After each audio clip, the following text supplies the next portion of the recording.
kami bersyukur buat sore hari ini. Kami tahu kami ada di tempat ini karena Tuhan punya rencana yang besar. Berbicara kepada kami hari ini ya Tuhan, kami siapkan hati yang terbuka lebar.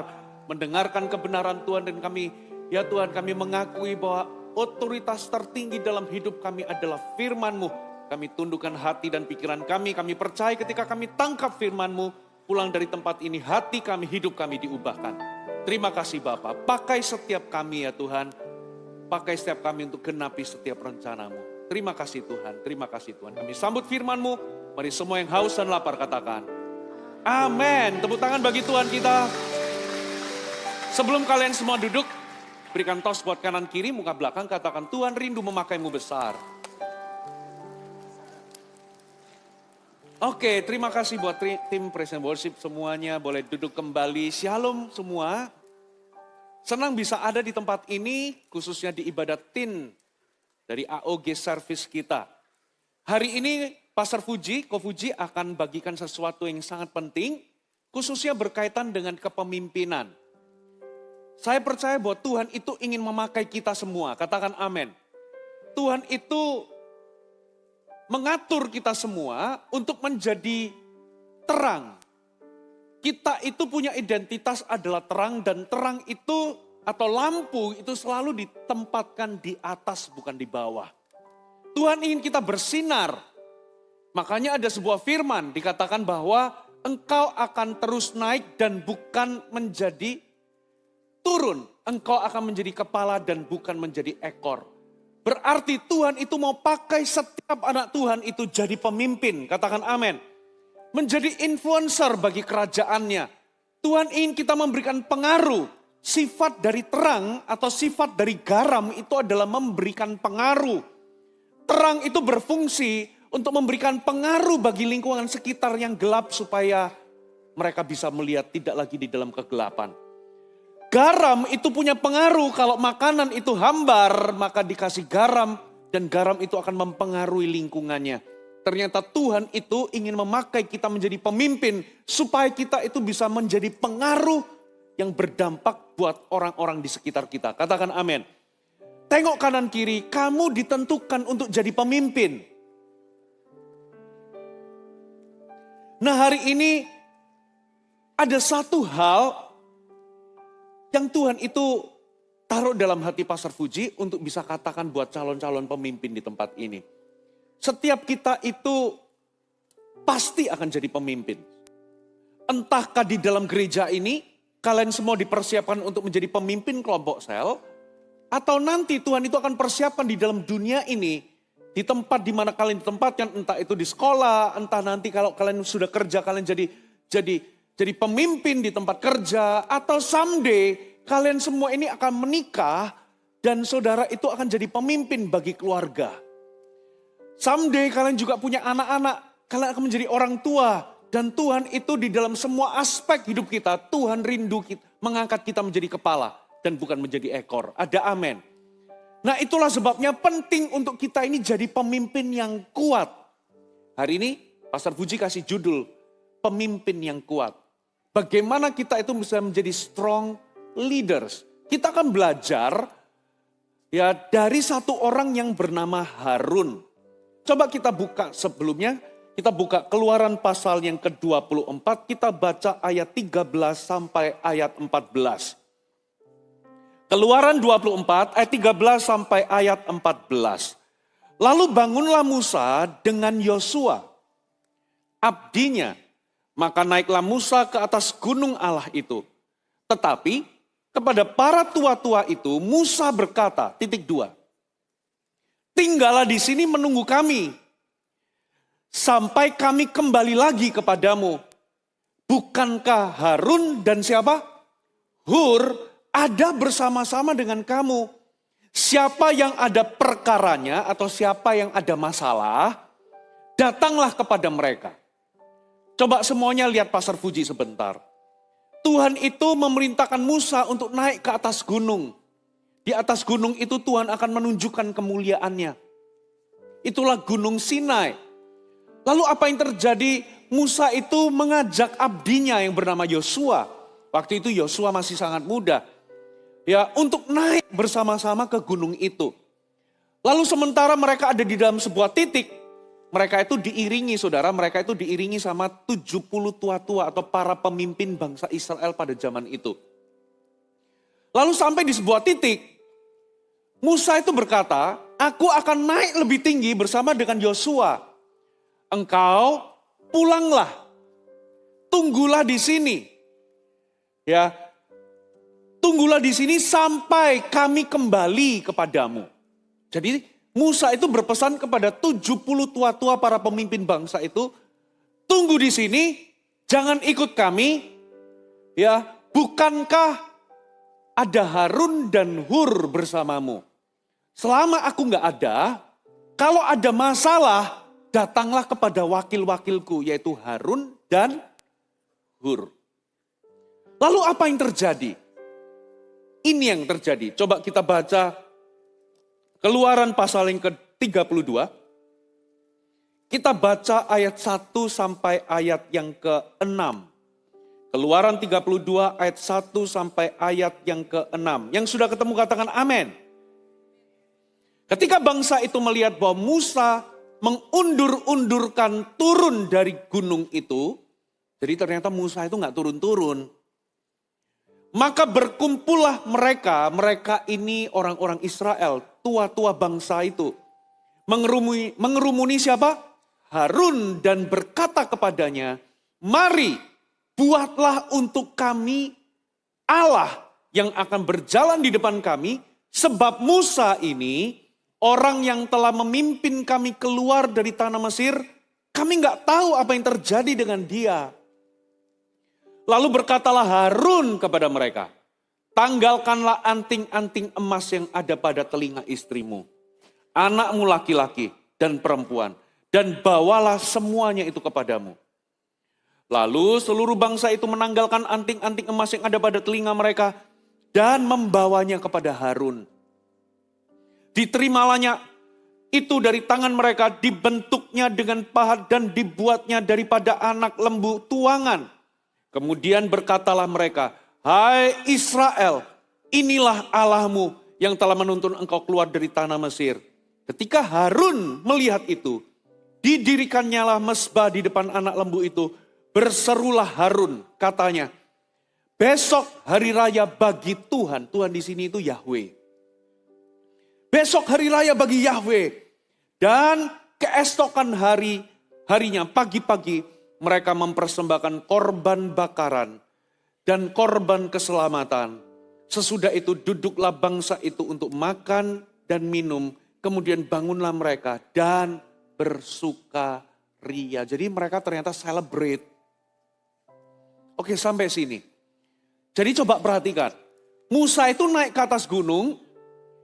Musa berpesan, tinggallah di sini, tunggulah kami. Aku berikan wakilku yaitu Harun dan Hur kepadamu. Supaya kalau ada masalah, datanglah kepada mereka. Aku naik ke atas gunung ingin menjumpai Tuhan. Lalu apa yang terjadi? Ternyata Musa itu mengundur-undurkan diri untuk turun. Ditunggu 3 hari gak turun-turun. Kok lama ya? Ditunggu 1 minggu gak turun-turun. Ditunggu 10 hari gak turun-turun. Ditunggu 14 hari atau 2 minggu, nggak turun-turun pula. Mereka akhirnya berpikir-pikir, kita nggak tahu apa yang terjadi dengan Musa.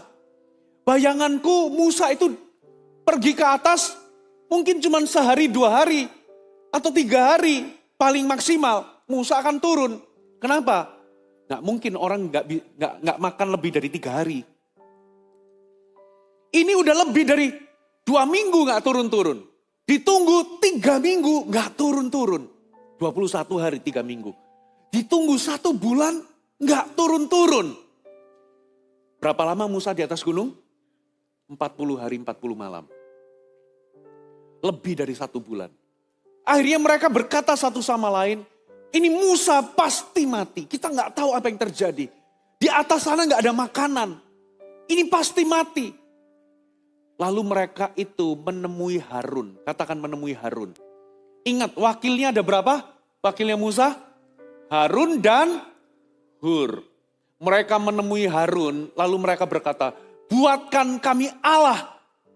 Allah yang akan menuntun kami menuju ke tanah perjanjian. Allah yang membawa kami keluar dari Mesir. Dan yang luar biasa ternyata Harun berkata demikian.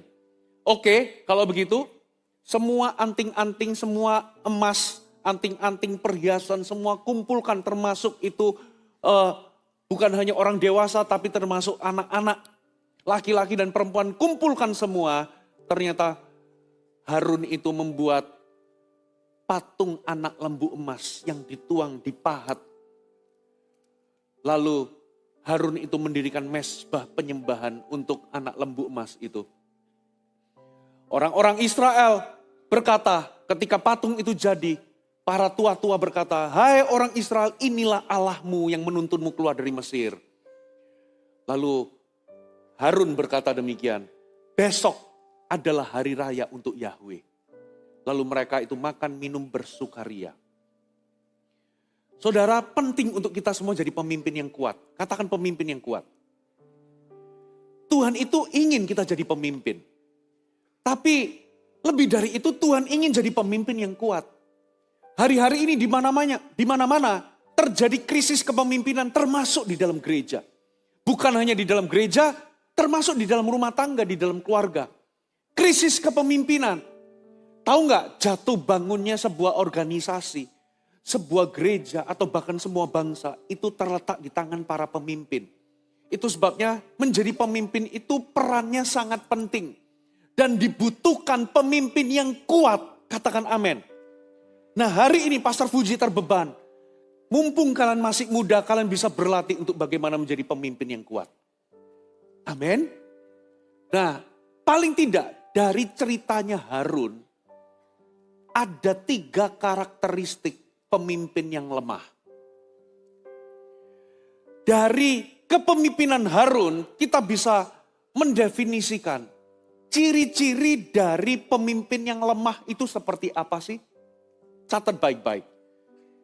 Ciri pertama dari seorang pemimpin yang lemah adalah yang pertama, pemimpin yang lemah itu takut akan manusia. Katakan takut akan manusia. Saudara, pemimpin yang lemah itu selalu mencari jalan yang paling mudah, bukan jalan yang sulit. Pemimpin yang lemah itu menghindari jalan yang sulit. Dia akan cari jalan termudah itu gimana. Sekalipun itu salah, dia akan tetap memilih jalan yang paling mudah. Kalaupun jalan yang benar itu adalah jalan yang sulit, mereka akan lebih memilih jalan yang mudah. Tapi salah. Pemimpin yang lemah itu menghindari konfrontasi atau konflik. Harun itu harusnya menegur bangsa Israel. Tapi bukannya menegur, Harun itu langsung berkata, "Kamu mau bikin Allah? Oke, semua anting-anting dicopot, ya kita lebur jadi patung." Itu namanya pemimpin yang lemah. Pemimpin yang lemah itu tidak berani menegur. Pemimpin yang lemah itu tidak berani konfrontasi. Pemimpin yang lemah itu menghindari konflik. Kita nggak boleh jadi pemimpin yang seperti itu.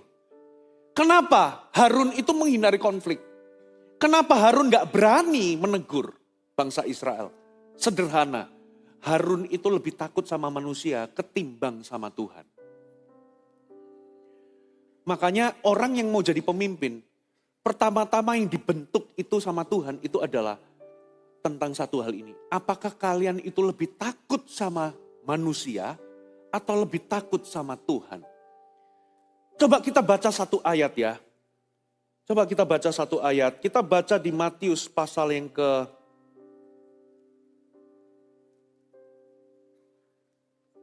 10 ayat 28. Apa kata firman Tuhan? Matius 10 ayat 28. Yang sudah ketemu katakan amin dengan keras. Dan janganlah kamu takut kepada mereka yang dapat membunuh tubuh. Tetapi yang tidak berkuasa membunuh jiwa. Takutlah terutama kepada Dia itu siapa? Tuhan. Yang berkuasa membinasakan baik jiwa maupun tubuh di dalam neraka. Tuhan itu ngomong jangan takut sama manusia yang bisa membinasakan tubuh. Tapi takutlah kepada Tuhan yang bisa membinasakan baik jiwa maupun tubuh di dalam neraka. Ayat ini tidak sedang menakut-nakuti kita. Seolah-olah memberikan gambaran Tuhan itu Tuhan yang bengis, Tuhan yang jahat. Tidak. Tapi ayat ini mengajarkan untuk kita itu lebih takut, lebih hormat, lebih segan sama Tuhan ketimbang sama manusia. Halo, amin. Makanya untuk orang-orang benar, Tuhan itu akan membentuk kita menjadi pemimpin-pemimpin yang kuat. Dan seringkali cara Tuhan membentuk kita adalah Tuhan itu melatih kita apakah kita itu lebih takut sama manusia atau lebih takut sama Tuhan. Coba cek. Kalau saudara di sekolah, saudara dulu waktu saya bertobat, setelah bertobat, saya itu iri sama kalian. Karena kalian tuh bertobatnya itu jauh lebih mudah daripada Pastor Fuji. Saya itu bertobat sungguh-sungguh itu persis setelah lulus SMA, masuk kuliah. Dan setelah Pastor Fuji masuk kuliah, disitulah saya memutuskan untuk saya mau hidup kudus, saya mau jujur. Nah di zaman Pastor Fuji dulu kuliah, karena zaman dulu itu kalau masuk kuliah, kalau presensi atau absensi, itu harus tanda tangan di kertas, digilir. Nah kebiasaan zaman dulu, ada teman-teman yang gak hadir di kuliah, gak tahu mungkin kalau zaman sekarang itu gak tahu presensinya baik apa saya gak tahu. Tapi zaman dulu itu harus tanda tangan. Nah biasanya ada orang-orang yang gak datang kuliah tapi dia titip absen ke temennya. Aku gak bisa hadir nih, tapi aku tolong nanti tanda tanganin ya. Nah, waktu saya ditanya seperti itu, ujiannya itu satu. Apakah aku lebih takut ditolak sama manusia? Aku takut sama manusia? Atau lebih takut sama Tuhan? Lebih segan sama Tuhan? Apakah aku ini lebih jaga perasaannya manusia atau lebih menjaga perasaannya Tuhan? Dalam hati itu berkecamuk. Aduh sungkan nih, nolak nanti gimana ya. Orang yang takut sama manusia itu selalu memikirkan apa pendapat atau pikiran manusia terhadap dirinya. Lebih daripada apa pendapat Tuhan tentang dirinya. Ya, selalu mikirin selalu takut apa yang orang pikirkan terhadap diriku. Nanti orang ngomong apa ya? Nanti kalau aku tolak untuk titip absen, nanti aku dianggap apa ya? Nanti apakah aku ini dianggap sok suci kah? Nanti apakah aku ini dianggap sok-sok jadi pendeta? Nanti orang katakan apa terhadap aku? Hai, pendeta kamu, berapa banyak di antaramu ketika kalian memutuskan untuk hidup kudus, hidup suci, kalian dikasih label. Hei pendeta. Di sekolah, kalian tuh dianggap, pendeta, kalian dijuluki dengan julukan-julukan tertentu. Sok suci, hai pendeta. Dengar baik-baik. Pemimpin yang lemah, dia takut sama manusia. Tapi pemimpin yang kuat, dia lebih takut sama Tuhan daripada manusia. Pemimpin yang lemah selalu takut apa yang orang pikirkan terhadap dirinya. Dan gara-gara itu orang itu rela kompromi daripada dia betul-betul jaga integritas kehidupannya. Saudara, Tuhan itu cari orang-orang Kristen yang kuat. Ada amin.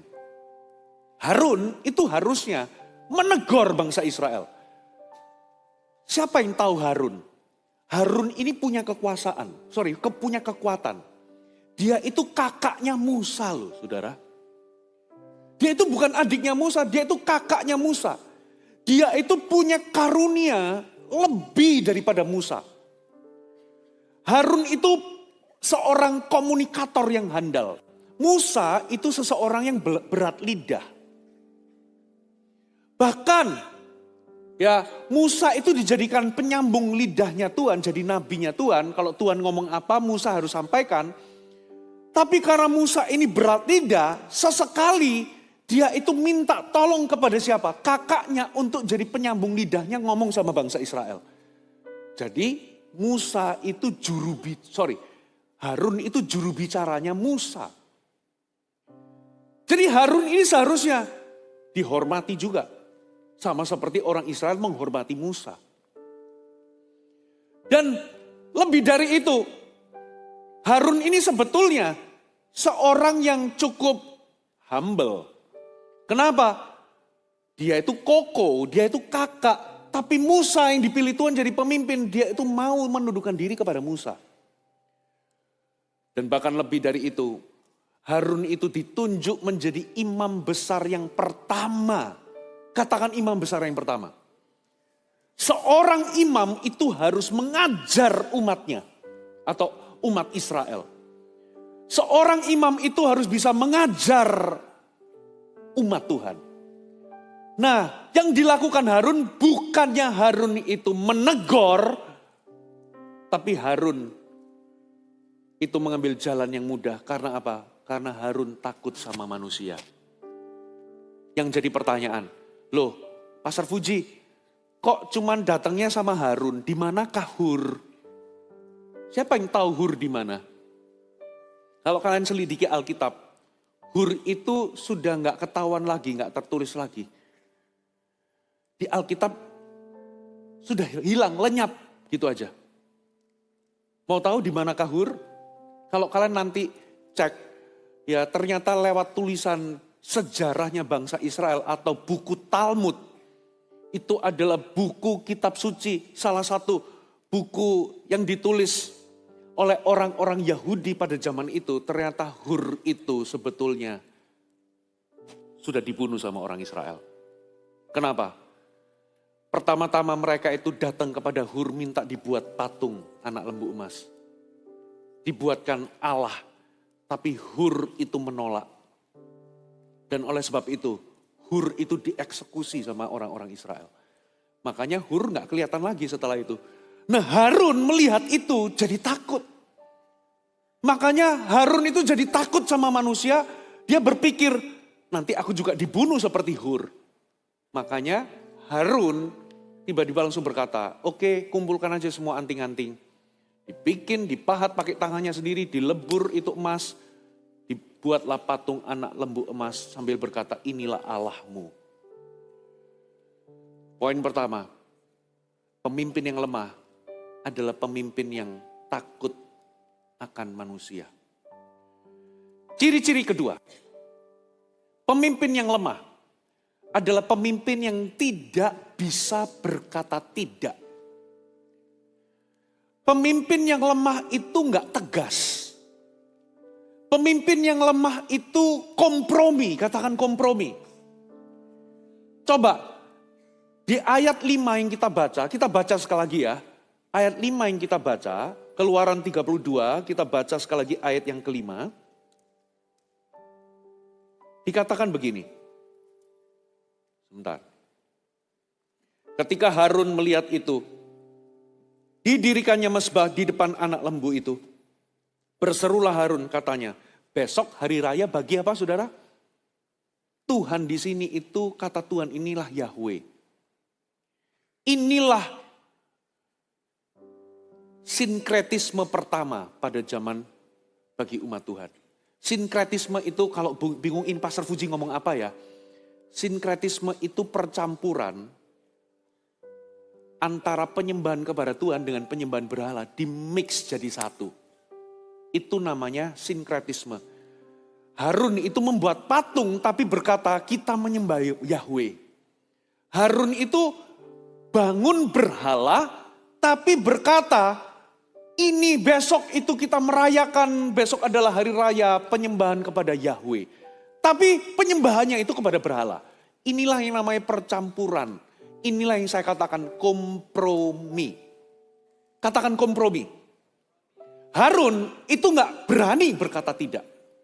Harun itu tidak bisa berkata tidak. Yang ada malah Dia itu people pleaser. Dia itu ingin menyenangkan bangsa Israel. Itu seperti orang tua yang anaknya itu merengek-rengek, menangis-nangis. Akhirnya papanya itu berkata, ya sudah, ya sudah. Padahal dia itu sedang batuk, gak boleh minum es krim. Tapi karena anaknya merengek-rengek, menangis-nangis. Lalu orang tuanya mengiyakan permintaannya supaya gak lagi menangis. Berarti gak tegas. Pemimpin yang kuat itu pemimpin yang tegas dan tidak kompromi. Saudara, kita butuh pemimpin-pemimpin yang tegas. Katakan amin. Kita butuh pemimpin yang tidak kompromi di akhir zaman ini. Hari-hari ini banyak pemimpin justru hidup di dalam dosa. Banyak kompromi terjadi di kalangan para pemimpin. Itu sebabnya kenapa banyak orang Kristen itu gak berdampak apapun buat orang-orang di sekitarnya. Gak jadi kesaksian. Karena memang mereka adalah pemimpin yang lemah. Mereka tidak berani berkata tidak. Perhatikan, dengar kata-kata saya. Firman Tuhan itu gak pernah berubah. Tapi dunia itu berubah. Makin lama dunia itu makin gelap. Saya kasih contoh ya. Saya kasih contoh. 20 tahun yang lalu, zaman saya masih muda, Pastor Fuji masih muda. Orang itu kalau pacaran dan melakukan free sex, itu tabu. Gak boleh. Orang pacaran sudah nginep di rumah. Gak boleh. Tapi zaman sekarang, ada loh orang tua, anaknya belum married masih pacaran, orang tuanya mengizinkan anaknya itu tidur sama pacarnya. Di rumahnya pula. Berarti zaman itu sudah berubah. Zaman dulu, gak ada yang namanya laki-laki menikah sama laki-laki. Tommy menikah sama Jarod, gak ada. Itu tabu. Sama seperti tadi. Zaman dulu, seks pranikah itu tabu, tapi zaman sekarang diterima. Gak ada itu Melanie menikah sama Nita, gak ada. Pria menikah sama wanita. Zaman dulu itu tabu, tapi zaman sekarang dunia itu berubah. Zaman sekarang bahkan ada pendeta di dunia barat menikahkan laki-laki dengan laki-laki. Perempuan dengan perempuan.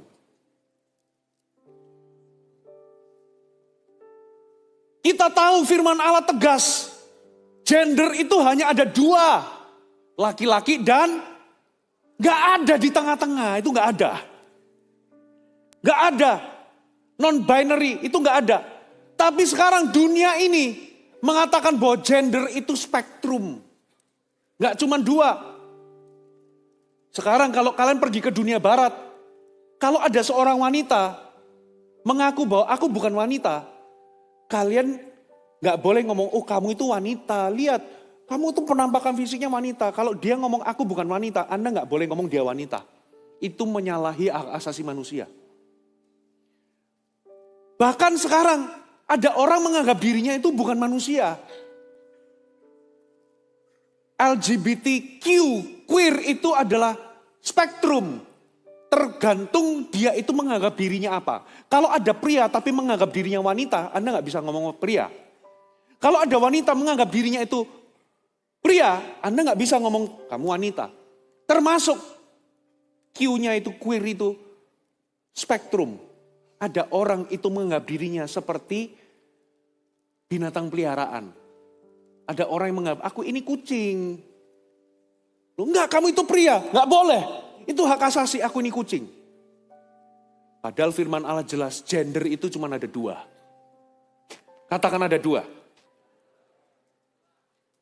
Nah, coba bayangkan kalau kalian jadi anak Tuhan, kalian jadi pemimpin, tapi kalian enggak tegas dan tidak berani berkata dosa adalah dosa. Guess what happened? Kalau kalian itu kompromi. Firman Allah dari dulu sampai sekarang, sampai selama-lamanya itu tidak berubah. Tapi dunia kita itu berubah. Butuh pemimpin yang tegas, yang berani berkata tidak pada dosa, dan berani untuk tidak berkompromi. Katakan amin. Tapi pemimpin yang lemah, orang-orang yang lemah, itu cenderung takut. Katakan takut. Saudara, Pastor Puji percaya tidak ada seorang pun di tempat ini yang mau dinamakan pengecut. Semua orang pasti ingin dicap pemberani. Saudara, merasa takut itu nggak dosa. Tapi menjadi penakut, itu menurut firman Allah, menjadi pengecut atau menjadi penakut, itu sama buruknya dengan pembunuh, pezina, penyihir, dan penyembah berhala. Loh, mana ayatnya Pastor Fuji? Coba kita buka Wahyu 21. Wahyu pasal yang ke-21. Are you with me, amen? Kita baca ayat yang ke-8. Wahyu 21 ayat 8. Coba kita baca. Tetapi orang-orang apa saudara? Penakut. Terjemahan bahasa Indonesia sehari-hari itu diterjemahkan seperti ini. Tetapi orang pengecut. Dikatakan begini, orang-orang penakut, orang-orang tidak percaya, orang-orang keji, orang-orang pembunuh, orang-orang sundal, tukang-tukang sihir, penyembah-penyembah berhala, dan semua pendusta. Dikatakan begini, mereka akan mendapat bagian mereka di dalam lautan yang menyala-nyala oleh api dan belerang. Inilah kematian yang kedua. Saudara, merasa takut itu wajar. Setiap orang itu Tuhan kasih yang namanya emosi. Kita bisa gembira, sedih, senang, termasuk kita bisa merasa takut. Tapi penakut atau pengecut itu sebuah sifat. Apa definisi penakut atau pengecut?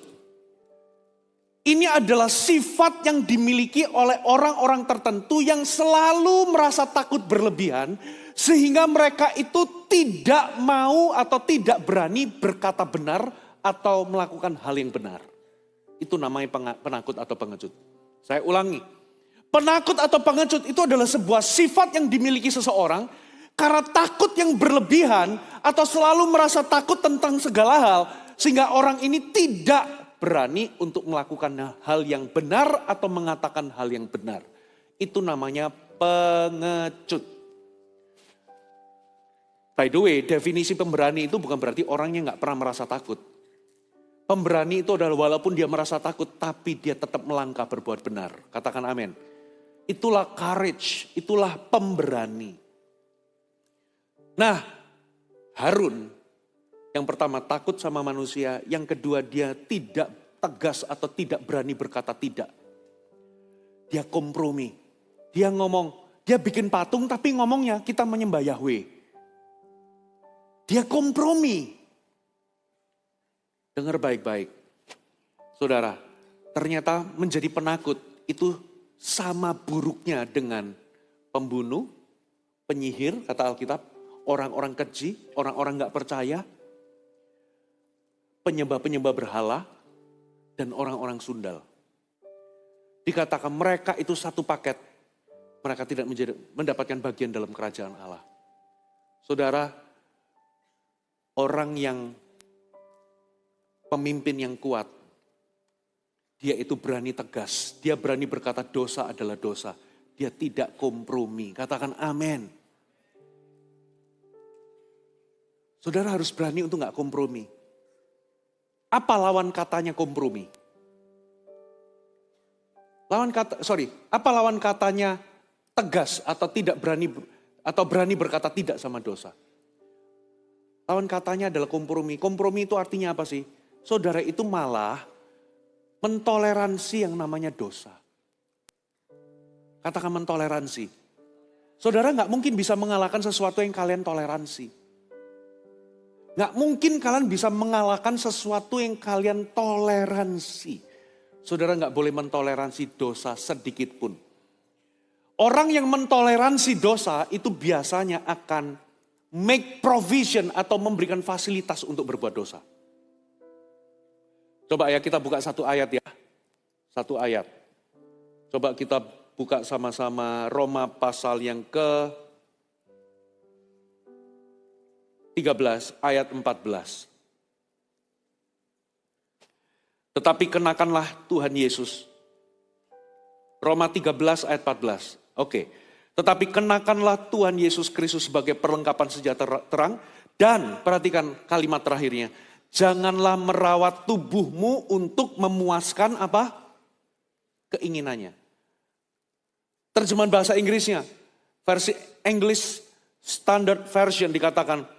But put on the Lord Jesus Christ and make no provision for the flesh to gratify its desires. Jangan kasih bahan kepada dagingmu untuk memenuhi keinginannya. Jangan kasih fasilitas kepada dagingmu untuk memenuhi keinginannya. Orang yang kompromi itu memfasilitasi dirinya untuk dia buat dosa. Justru Alkitab itu malah menasihatkan, kalau kalian itu mau tegas sama dosa, kalian harus lari terhadap godaan atau temptation. Jangan mendekati temptation, tapi larikan dirimu dari temptation. Itu namanya jauhilah nafsu orang muda. 2 Timotius itu berkata, jauhi orang muda. Jauhi nafsu orang muda. Menjauhi itu artinya lari menjauh, bukan lari mendekat.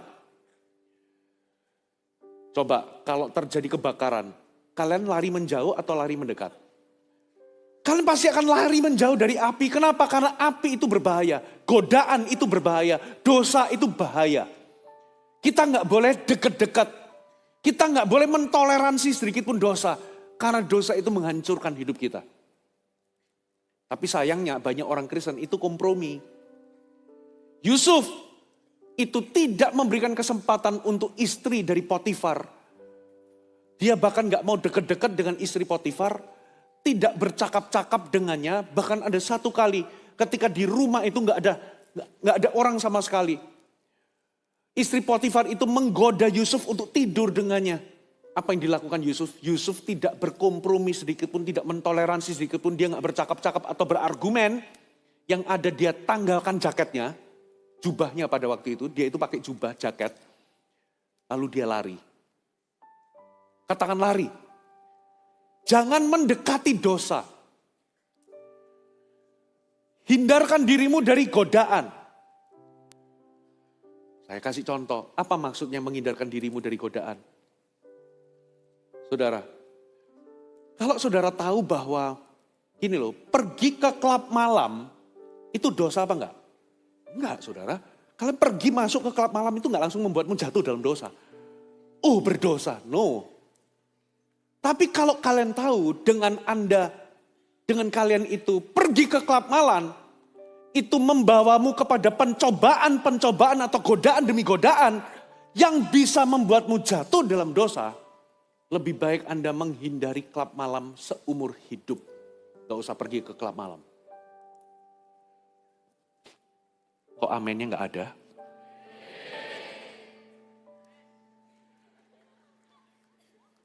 Ingat ya, Pastor Fuji gak ngomong ke klub malam itu dosa loh.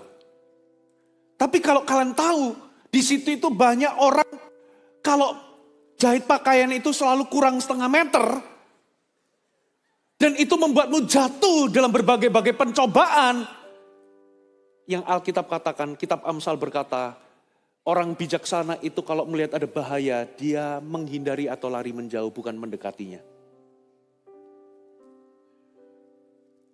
Kalau misalnya ada drama Korea tertentu, menurut kata temenmu ini film bagus banget, tapi kalian tahu di situ itu ada bagian-bagian cuplikan-cuplikan yang akan menyeretmu dalam dosa perzinahan, percabulan. Lebih baik, sudah aku gak usah nonton sama sekali walaupun drama Koreanya kayaknya bagus banget. Oh tenang Pastor Fuji, nanti saya nonton sambil bahasa roh. Saya kuat kok Pastor Fuji. Ntar kalau ada adegan-adegan apa, saya berbahasa roh sambil memuji Tuhan. Alkitab katakan, make no provision. Jangan kasih fasilitas dagingmu. Karena apa? Seringkali kita itu merasa Somehow daging kita itu bisa punya kekuatan untuk menolak dosa. Ketika di ujungnya pasti kuat. Gak mungkin. Anda pasti jatuh. Karena dagingmu itu pasti keseret ke sana. Lebih baik Anda hindari dosa dari awal. Don't put confidence in your flesh. Jangan menaruh percaya kepada daging. Daging kita itu lemah. Lebih baik menghindar dari awal. Katakan amin. Ya kalau itu mah masalah ini. Tapi kalau masalah pacaran. Saudara. Siapa itu namanya? Simpson itu powerful. Dia itu kuat. Kelemahannya cuma satu. Sama pacarnya. Siapa namanya? Delilah. Dan Simpson bermain-main dengan Delilah. Dia gak tegas dari awal. Akhirnya dirayu. Akhirnya dia harus korbankan integritasnya dan kenasirannya. Dia kehilangan kekuatannya. Kalau kalian tahu, kalian punya satu kelemahan. Lebih baik Anda berpikir begini loh. Aku pacaran nanti umur 20 tahun ke atas. Waktu aku sudah siap. Daripada aku pacaran di masa aku SMP atau SMA. Atau masih grade berapa? Grade 9, grade 10. Tunggu nanti aku kalau sudah masuk ke uni. Baru aku pacaran daripada aku sekarang pacaran. Dan aku pasti terjun bebas dalam dosa. Lebih baik aku jadi biksu dulu. Lebih baik aku ditato di sini di hati maksudnya. No time for love. Halo, amen. Tato kedua, I love mama. Lebih baik aku cinta sama orang tua dulu, cinta sama Tuhan dulu. Katakan amin. Itu namanya menjauhi nafsu orang muda. Daripada kalian hari ini kompromi. Waktu saya hampir habis. Yang ketiga, ciri pemimpin yang lemah. Itu adalah pemimpin yang tidak bertanggung jawab. Harun, akhirnya Musa itu turun kan. Dan Musa itu menegur Harun. Dan ternyata, lihat nih, pemimpin yang lemah itu tidak mengambil tanggung jawab atas tindakan-tindakannya. Coba responnya Harun ketika ditegur sama Musa. Harun itu memberikan excuses atau dalih. Dia memberikan alasan-alasan yang membenarkan semua perbuatannya. Bahkan menurut saya Harun itu berbohong. Bukannya dia mengakui kesalahan dan minta ampun. Tapi dia justru malah making excuses. Coba kita baca ayatnya, karena waktu kita terbatas.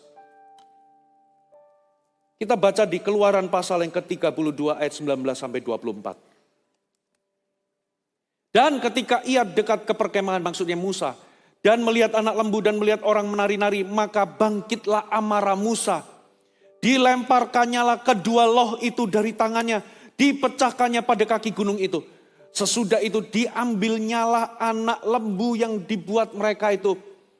Dibakarnya dengan api, digilingnya sampai halus. Kemudian ditaburkannya ke atas air dan disuruhnya minum oleh orang Israel. Lalu berkatalah Musa kepada Harun, coba perhatikan. Apakah yang dilakukan bangsa ini kepadamu? Sehingga engkau mendatangkan dosa yang sebesar itu kepada mereka. Perhatikan, berarti di mata Musa, dosa itu besar dan serius. Tapi coba lihat jawaban dari Harun. Tapi jawab Harun, janganlah bangkit amarah Tuanku.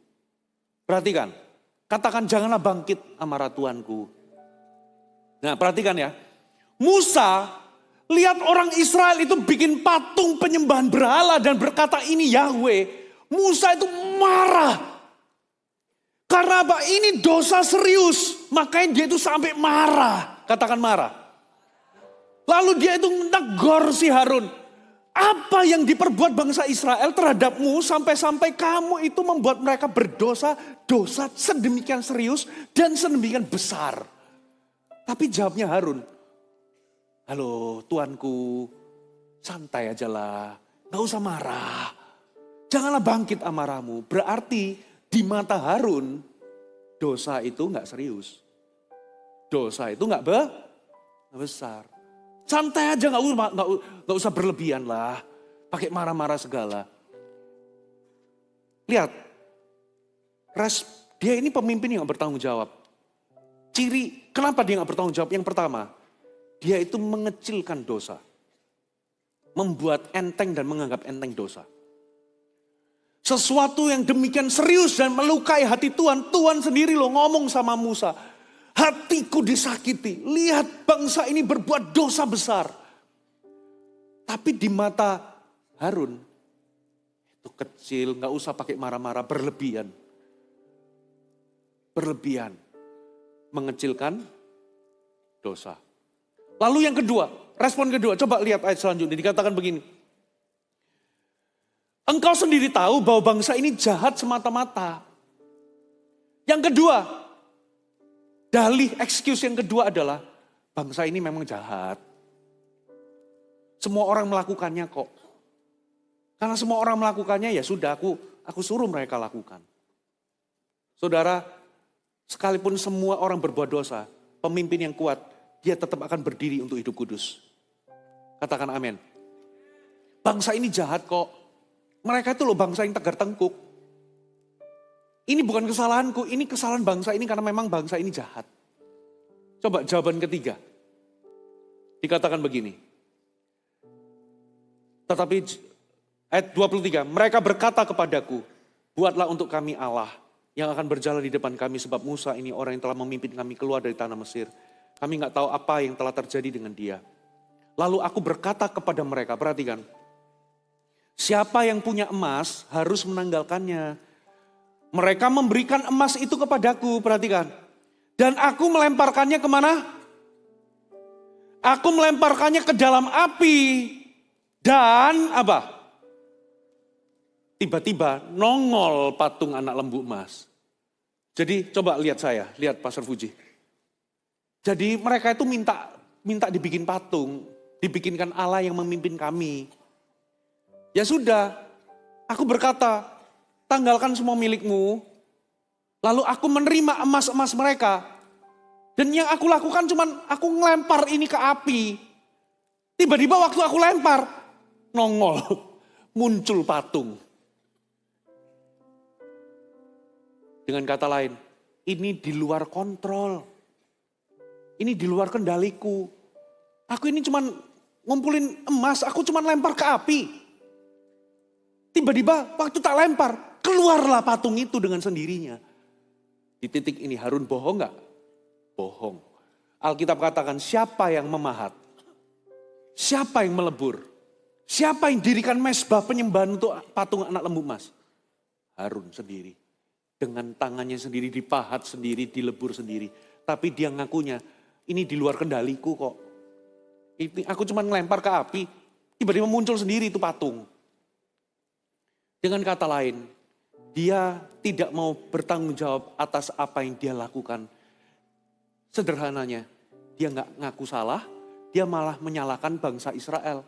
Bangsa Israel itu jahat. Yang kedua, tiba-tiba nongol sendiri itu di luar kendaliku. Padahal semua itu dilakukan atas keputusan si Harun. Pemimpin yang lemah itu selalu mencari alasan untuk tidak mau ambil tanggung jawab. Pemimpin yang lemah tidak mau mengakui kesalahan. Dia tidak mau bertobat. Tapi ada dia malah menyalahkan orang lain.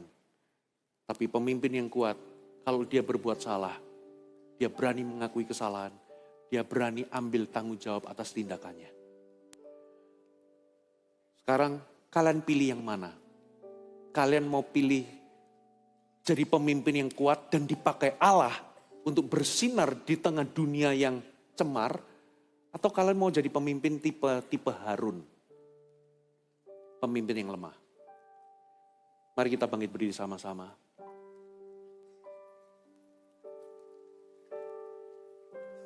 Ora pakasyanana maralama.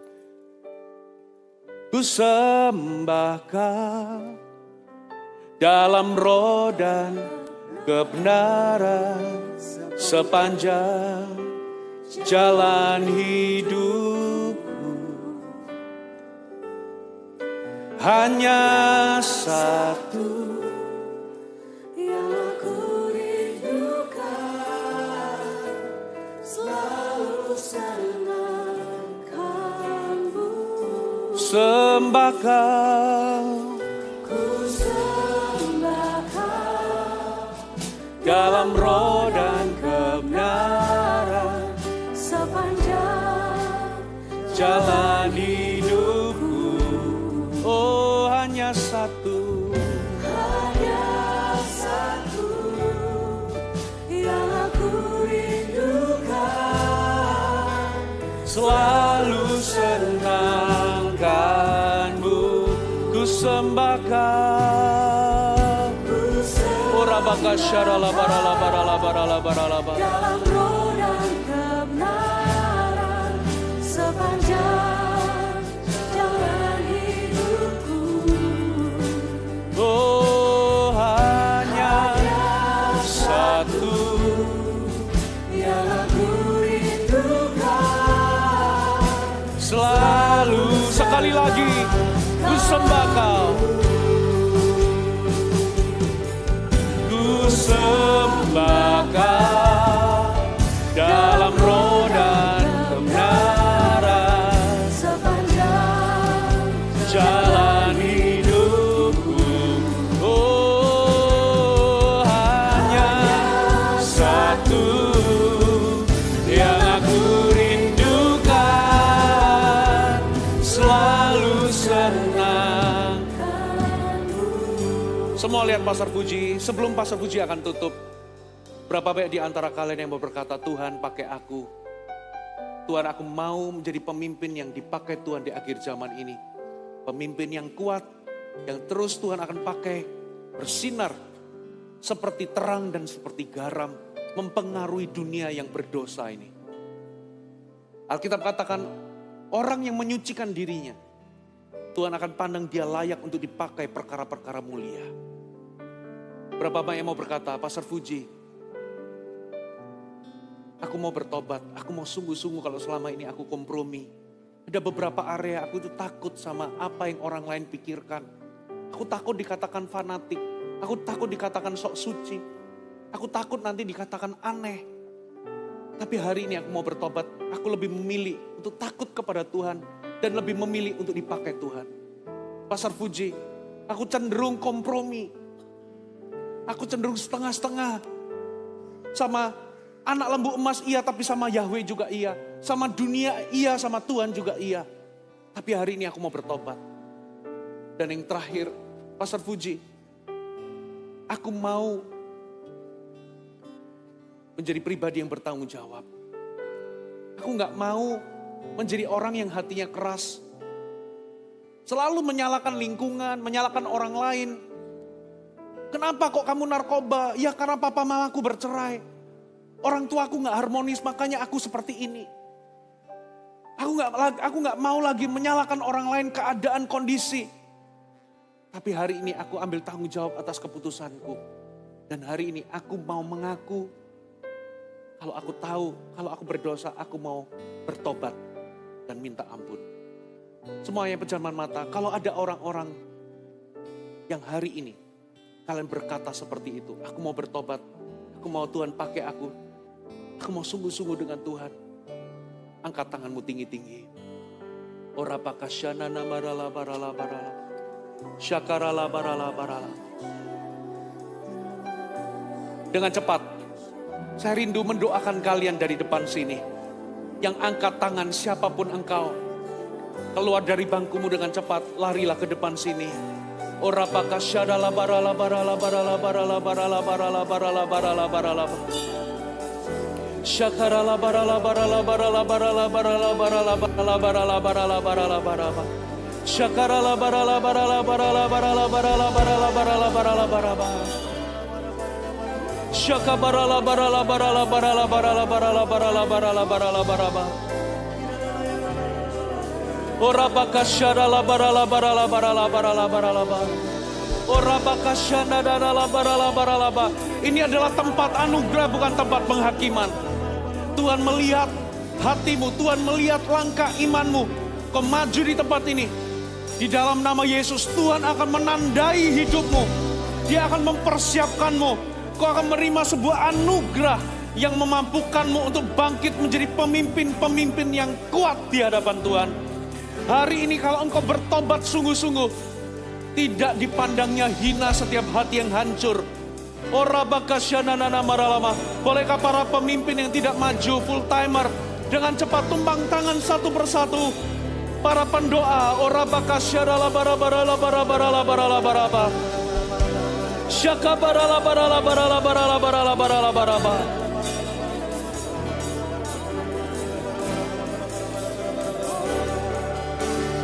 ku sembah Kau, ku sembah Kau. Roh Kudus mengalir. Touch in Jesus name. Dalam nama Yesus saya minta Kecar bisa bantu. Dalam nama Yesus.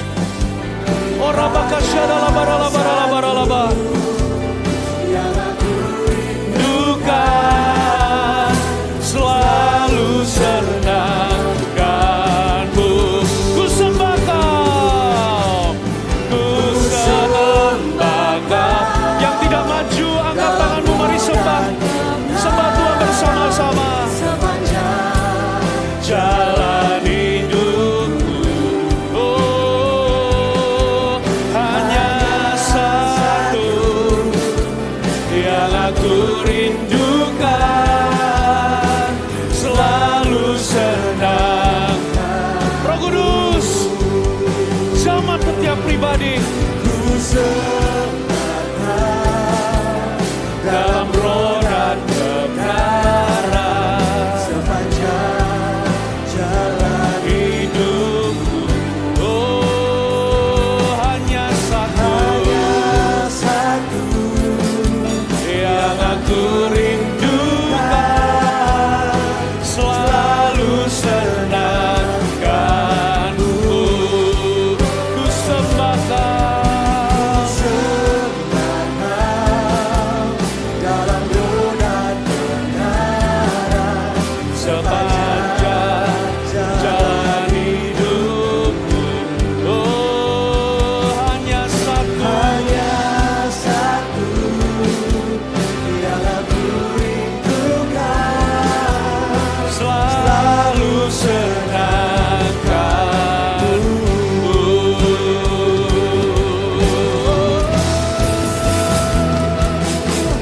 Ku sembah Kau, dalam roh dan kebenaran, sepanjang jalan hidupku. Haleluya, hanya satu yang aku rindukan, selalu senangkan. Haleluya, dalam roh dan kebenaran, sepanjang jalan hidupku, oh, hanya satu yang aku rindukan, selalu senangkanmu. Mari semua yang di depan, yang maju di depan, angkat tanganmu tinggi-tinggi, ikuti doa saya. Sementara yang didoakan biar terus didoakan. Katakan, Tuhan Yesus, Tuhan Yesus, aku serahkan hidupku, aku serahkan jiwaku, aku serahkan jiwa dan seluruh keberadaanku. dan seluruh keberadaan. Pakailah jadi alatmu. Pakailah jadi alat. Jadikan aku ya Tuhan kepala dan bukan menjadi ekor. Jadikan aku ya Tuhan. Jadikan aku pemimpin-pemimpin yang berani. Jadikan aku Pemimpin-pemimpin yang tidak takut. Pemimpin-pemimpin yang kuat. pemimpin Yang betul-betul hidup tanpa kompromi. yang betul-betul hidup tanpa Supaya kami bisa bersinar di tengah kegelapan dunia ini. supaya kami bisa bersinar di tengah kegelapan. Tuhan, bentuk hidupku dalam nama Tuhan Yesus. Bentuk hidupku. Jadikan aku ya Tuhan pemimpin yang berkenan di matamu. Di dalam nama Tuhan Yesus. Di dalam nama Yesus. Bapak hamba berdoa untuk seluruh umatmu, anak-anakmu yang maju di depan sini. Tandai satu persatu hidup mereka.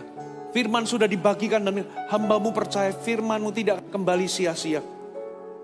Tapi hamba-Mu akan melihat firman ini akan berbuah dalam kehidupan mereka. 30, 60 bahkan 100 kali ganda. Bangkitkan di tengah-tengah mereka ya Tuhan. Pemimpin-pemimpin yang kuat. Pemimpin yang hidup suci tanpa kompromi, yang berani, tegas. Yang Tuhan pakai di akhir zaman ini. Terima kasih Bapak. Meteraikan firman-Mu pada hari ini. Hamba-Mu selesai tapi Tuhan terus lanjutkan dalam kehidupan anak-anak-Mu. Di dalam nama Tuhan Yesus. Semua yang percaya katakan. Amin. Tepuk tangan bagi Tuhan kita. Perlahan kalian bisa kembali ke tempat kalian masing-masing.